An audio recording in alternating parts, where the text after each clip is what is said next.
masyarakat di Republik Indonesia. Abang, siapa yang suruh matikan api itu? Hah? Saya yang suruh, saya. Jangan coba-coba intervensi kita ya bang. Hah? Saya tegaskan sekali lagi. Kita ke sini aksi damai. Jangan sampai kita buat tarian anarki di sini. Ini saya berorasi. Abang kita koordinasi dulu. Sama-sama menghargai ya. Hah? Sama-sama menghargai. Ya abang itu bentuk abang tidak menghargai kami. Abang yang main otak sama saya. Saya yang perintahkan, matikan. Hah? Saya yang perintahkan. Emang kenapa? Saya yang perintahkan. Ya ada, saya tidak terima itu. Asli kita ambil tanah kita bakar di situ. Kalian yang turun contoh pasukan kepolisian itu tidak tertakut. Oh ya main-main ya. Saya yang mimpin di sini ya, saya yang mimpin. Iya, seharusnya kalau abang jadi pimpinan di sini, abang koordinasi kita. Saya masih orang jago bang, suruh bola bakar di situ. Ya, silakan sebagai pendapat. Abang pikir kita sini aksi main-main, ah? Jangan, ini mengganggu, mengganggu. Mengganggu apa? Kita yang terganggu sini. Saya merupakan mantan narapidana kehutanan kawan-kawan. Yang mana sekiranya kita melihat bahwa mantan narapidana ini belum juga kapok untuk bagaimana melakukan pelanggaran hukum di Republik Indonesia kawan-kawan. Setelah beliau keluar, beliau membangun perusahaan dengan luas 16.000 hektar yang kemudian merugikan negara 1,4 triliun rupiah kawan-kawan. Hei, abang jangan dorong-dorong gitu. Kenapa dorong saya punya pasukan itu? Udah. Pasukan tetap digali. Apa yang kemudian kawan-kawan saksikan yang dilakukan oleh abang-abang kepolisian merupakan bentuk daripada intervensi kepada gerakan kita.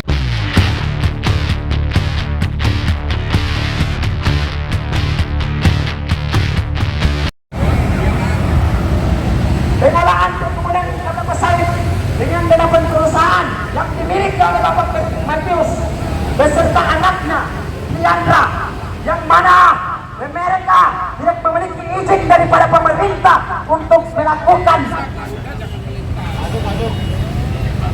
pembelian terhadap perusahaan, untuk melakukan izin aktivitas yang terkait dengan kelapa sawit. Namun hari ini mereka dengan sengaja mendiam diri dengan tidak melakukan pembayaran pajak kepada negara, kemudian tidak melakukan perizinan terhadap lembaga-lembaga yang urusannya adalah terkait dengan administrasi negara yang dilengkapi oleh perusahaan yang dimiliki oleh Bapak Matius dan anaknya. Artinya bahwa perusahaan yang mereka dirikan tidak secara legal kawan-kawan. Perusahaan yang mereka dirikan legal di mata hukum. Bapak Ibu dan pimpinan tertinggi yang berada di dalam Kementerian Politik, Hukum dan Keamanan yang kami hormati, kami sebagai bagian representasi daripada pemuda petir meminta atau mendesak kepada Kakanda pimpinan tertinggi beserta jajarannya untuk menginstruksikan kepada jaksa tindak pidana khusus Kejagung untuk segera mengusut tuntas persoalan tindak pidana korupsi yang dilakukan oleh Bapak Matius dan anaknya yang secara legal mendirikan perusahaan tanpa membayar pajak kepada negara, tanpa memperhatikan hutan lindung yang ada, tanpa memperhatikan persoalan-persoalan infrastruktur lahan hutan yang ada di Provinsi Riau. Mereka dengan seenaknya secara ilegal mendirikan perusahaan yang tanpa izin. Artinya bahwa mereka sudah melanggar konstitusi kita, kawan-kawan. Betul? Persoalan-persoalan ini harus sudah sepatutnya aparat penegak hukum jeli terhadap setiap tindakan-tindakan kriminal yang dilakukan secara ilegal oleh oknum-oknum, apalagi Bapak Matius merupakan salah satu oknum mantan narapidana yang mana beliau terlibat dalam kasus kehutanan yang ada di Provinsi Riau. Kemudian beliau setelah bebas, beliau melakukan salah satu kejahatan besar, kejahatan yang mana negara harus mengalami kerugian sebesar 1,4 triliun. Bagaimana pemerintah tidak menindaklanjuti persoalan-persoalan seperti ini? Sementara masyarakat dicekik dengan pembayaran pajak yang sebesar 12%. Namun dengan bebasnya Bapak Martius beserta anaknya mendirikan perusahaan yang secara ilegal, mereka diri di Riau tanpa memperhatikan prosedur-prosedur yang berlaku. Betul kan? Ini persoalan ilegal, saudara-saudara. Namun apa? Pemerintah Provinsi Riau mungkin mereka melakukan kong kali kong. Hari ini Bapak Martius beserta anaknya tidak tersentuh oleh hukum. Maka kami meminta kepada pimpinan tertinggi Menko Polhukam untuk juga menginstruksikan atau menyurati pemerintahan yang ada di Provinsi Riau untuk bagaimana jadi terhadap setiap perizinan perusahaan seperti yang dilakukan oleh Bapak Martius beserta antek-anteknya yang mereka melakukan pendirian perusahaan secara ilegal di mata hukum. Maka untuk menjaga ritme pergerakan pemuda Trikarya, maka saya berikan kesempatan kepada Adinda saya untuk melanjuti apa yang saya sampaikan. Terima kasih. Bakar aja deh.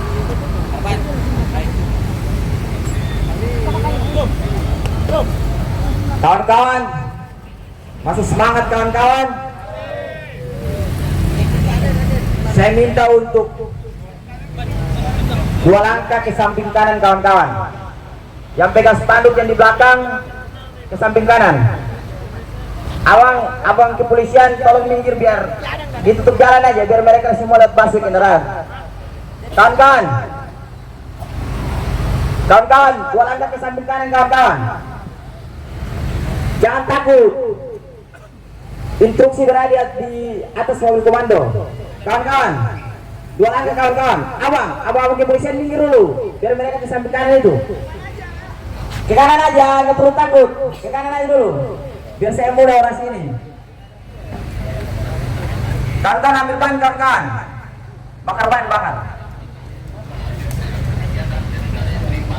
Baik kawan-kawan, saya tegaskan sekali lagi bahwa hari ini tidak boleh ada satupun orang yang kemudian mengintervensi ataupun mencoba untuk bagaimana membubarkan gerakan kita pada hari ini. Karena apa? Untuk diketahui bersama bahwa kita yang kemudian hari ini turun di depan di samping patung kuda yang terkhususnya di depan Kementerian Menko Polhukam telah dilindungi oleh hukum kawan-kawan.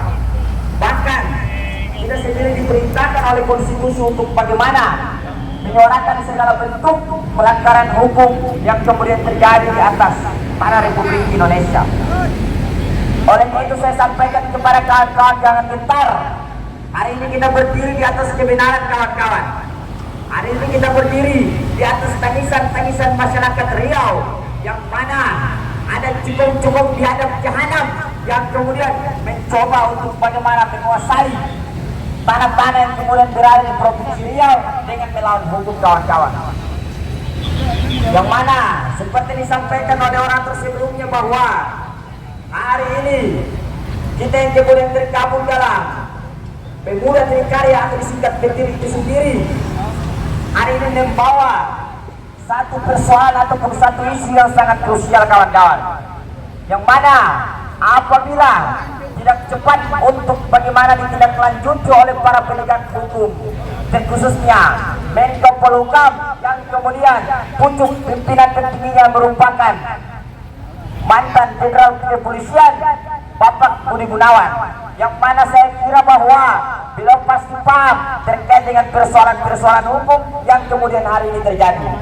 Karena kita melihat daripada background beliau kawan-kawan. Akan tetapi hari ini kami datang untuk mempertanyakan kembali terkait dengan laporan yang kami buat kawan-kawan.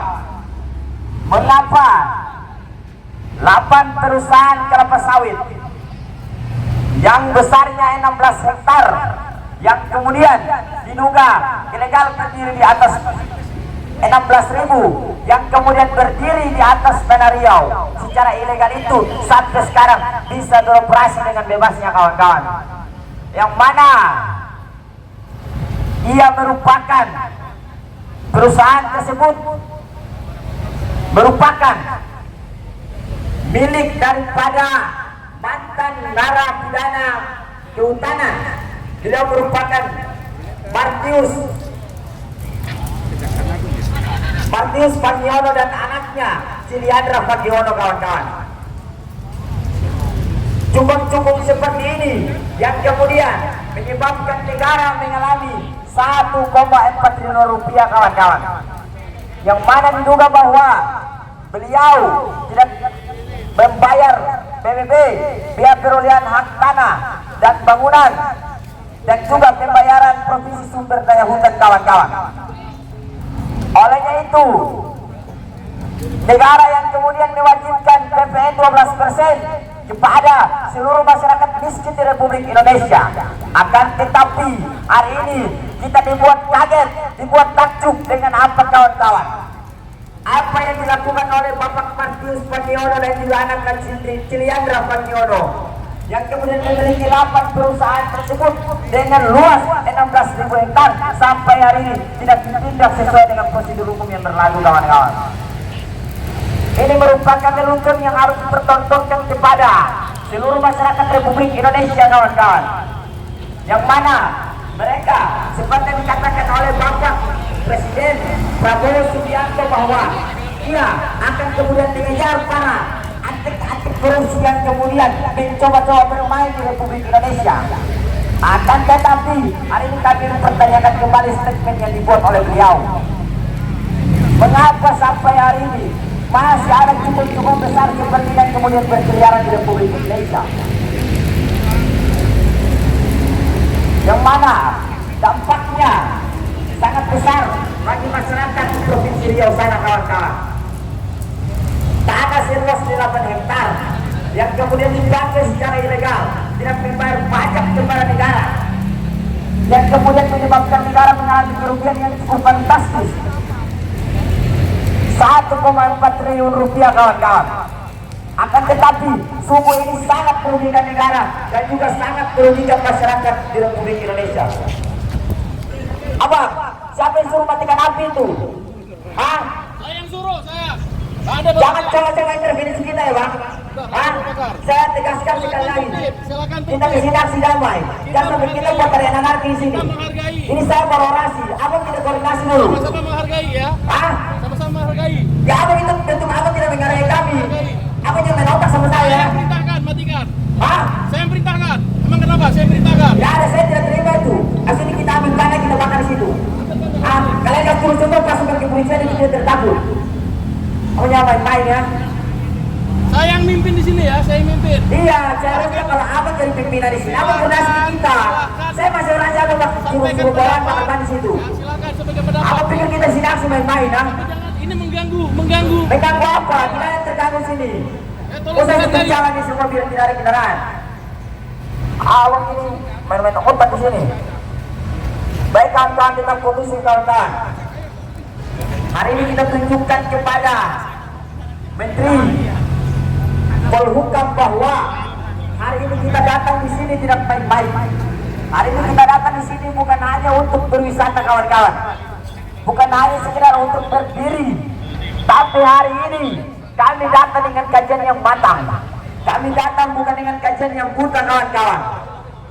Woi, abang jangan dorong-dorong gitu. Kenapa dorong-dorong saya punya pasukan itu? Udah. Pasukan tetap digali. Apa yang kemudian kawan-kawan saksikan yang dilakukan oleh abang-abang kepolisian merupakan bentuk daripada intervensi kepada gerakan kita, yang mana hari ini kita datang dengan baik-baik, kawan-kawan. Hari ini kita datang dengan aksi damai. Akan tetapi apa yang kemudian dilakukan oleh abang-abang kepolisian adalah bentuk daripada intervensi kepada pergerakan kita. Didiin. Saya tegaskan sekali lagi bahwa stop. praktik-praktik represif kepada mahasiswa. Karena apa? Seragam-seragam kalian itu seharusnya kalian pakai untuk mengayomi masyarakat dan mahasiswa, bukan kemudian kembali mengintervensi. Saya tegaskan abang-abang kepolisian, bakar ban itu bukan bentuk kriminal. Seharusnya yang kalian tidak ini para koruptor-koruptor yang kemudian hari ini kami suarakan di depan sini, yang kemudian merugikan negara, merugikan keuangan negara, bukan mahasiswa. Seharusnya mahasiswa itu kalian lindungi sehingga apa? Bisa menyampaikan aspirasi dengan amannya, bukan malah kembali melakukan tindakan-tindakan represif dan kemudian mengintervensi pergerakan kita. Bakar ban itu bukan kriminal. Bakar ban itu tidak dilarang. Bakar ban merupakan bentuk daripada kemarahan kita. Karena apa? 8 perusahaan ilegal itu sampai sekarang belum ditindak secara hukum. Padahal kita negara selalu meneriakkan bahwa negara Indonesia merupakan negara hukum. Negara hukum dari mana? Praktik-praktik seperti ini tidak ditindak secara hukum sampai sekarang. Padahal seharusnya kalau kita bangga dengan kemudian kita meneriakkan kepada seluruh negara di atas muka bumi ini bahwa negara kita merupakan negara hukum. Seharusnya tidak boleh ada satu praktik pelanggaran hukum yang kemudian dibiarkan berlarut-larut. Akan tetapi apa yang dilakukan oleh Bapak Martius Vaniono dan juga anaknya Ciliandra Vaniono ini merupakan apa? Bentuk daripada pembiaran terhadap praktik-praktik melanggar hukum di Republik Indonesia. Padahal undang-undang kita sudah jelas, undang-undang kita sudah lengkap. Apa yang kurang di negara ini? Tapi kenapa aparat penegak hukum kita dari Sabang sampai Merauke tidak dihitung lagi personilnya? Tapi kenapa sampai hari ini masih ada cukung-cukung biadab jahanam ini yang kemudian berdiri dengan bebasnya, beroperasi dengan bebasnya di Kepulauan Riau sana, kawan-kawan. Ini seharusnya kita menjadi pertanyaan besar. Kita harus mempertanyakan terhadap praktik seperti ini.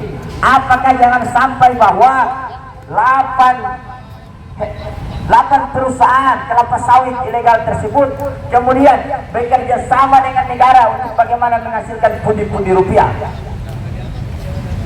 Jangan sampai kemudian paradigma publik berubah, yang kemudian berpikir bahwa 8 perusahaan tersebut yang kemudian dimiliki oleh Bapak Martius Vaniono dan juga anaknya merupakan apa, kawan-kawan?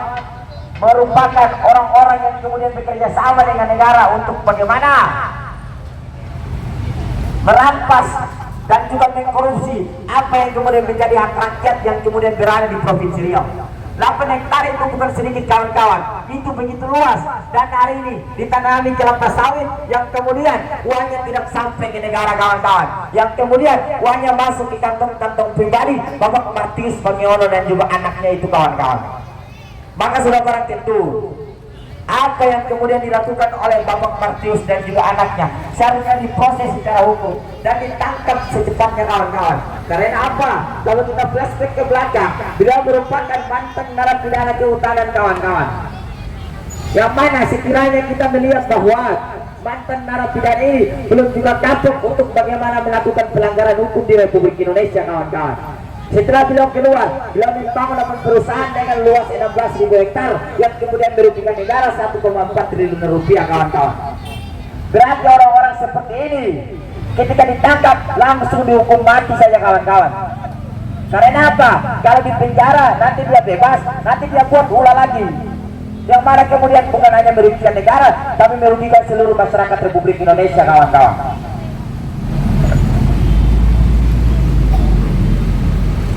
Maka hari ini kami tegas di depan Menko Polhukam untuk bagaimana memerintahkan kepada Kejaksaan Agung Republik Indonesia yang kemudian mempunyai power yang begitu besar dan mempunyai instrumen yang begitu lengkap untuk bagaimana menindak segala bentuk pertambangan ilegal yang kemudian berada di daerah sana, kawan-kawan. Perintahkan kepada Kejaksaan Agung RI untuk bagaimana menangkap Bapak Martius Vaniono dan juga anaknya Ciliandra Vaniono yang mana orang-orang seperti ini tidak ada keuntungannya bagi rakyat Indonesia. Hanya untuk apa kawan-kawan? Adanya mereka hanya membuat kekacauan dan juga merugikan negara dan juga merugikan masyarakat Indonesia. Maka kami tegaskan sekali lagi, kami tegaskan sekali lagi bahwa apabila Bapak Martius Pagiono dan juga anaknya tidak cepat ditindak oleh aparat penegak hukum, maka kami akan turun berjilid-jilid di depan sini dan membuat tarian-tarian anarkis supaya kalian paham. Karena kami dari petir ini datang kemari bukan main-main, tapi kita dengan kajian yang matang, kita dengan kajian yang tersistematis dan analitis. Bukan kemudian kita main datang lalu menyuarakan sebuah problematika hukum, tidak. Tapi hari ini kami datang, kami dengan satu tujuan bahwa negara harus secepatnya menangkap Bapak Martius Pagiono dan juga anaknya Juliana Pagiono itu sendiri. Baik, untuk menjaga daripada ritme perjuangan kita, saya akan serahkan kepada orator yang lain.